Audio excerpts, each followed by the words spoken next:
President Donald Trump, hospitalized with the coronavirus, has taken a surprise motorcade ride near Walter Reed National Military Medical Center. It's what he called a little surprise for his well-wishers. Who were conducting an impromptu vigil outside the hospital.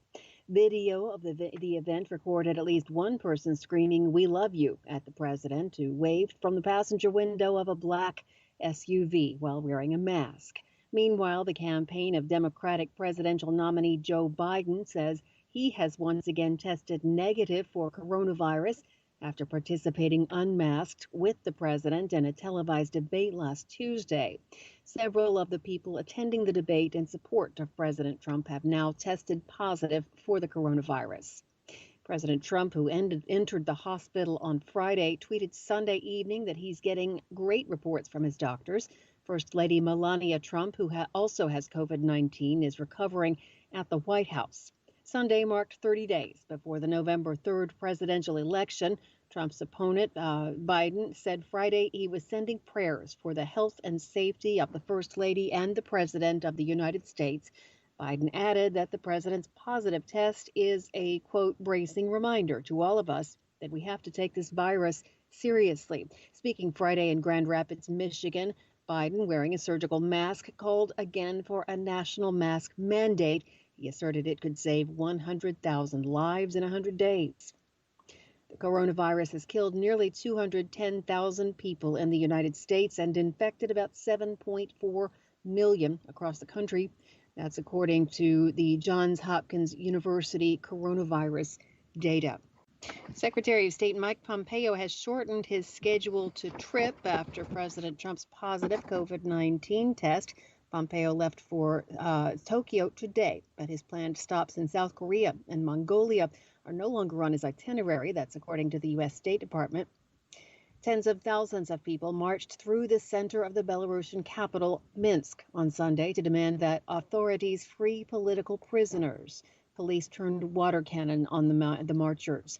The march crowned a series of rallies in Belarus since an August 9th election in which President Alexander Lukashenko claimed a landslide victory. His opponents say it was rigged to hand him a sixth term in power. The political crisis in Belarus has caused broad repercussions for Minsk and its ally, Moscow.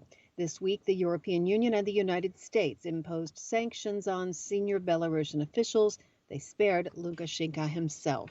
And I should have said that happened last week. The World Bank says almost half of Afghanistan's 18,000 schools lack proper buildings, and an estimated 3.7 million children are still out of the classroom, despite massive investment in the education sector.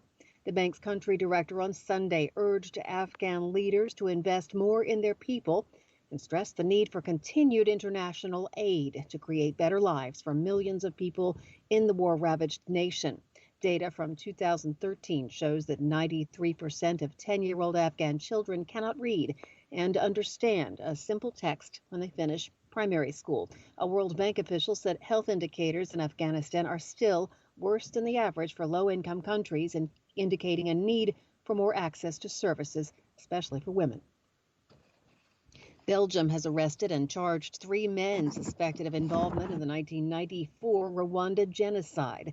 A spokesman for the Belgian Federal Prosecutor's Office said in a statement that the 3 had been charged with serious human rights abuses. The spokesman said their identities had been verified with the help of witnesses in Rwanda. About 800,000 people, mostly Tutsis and some moderate Hutus, were killed in the 1994 genocide in Rwanda.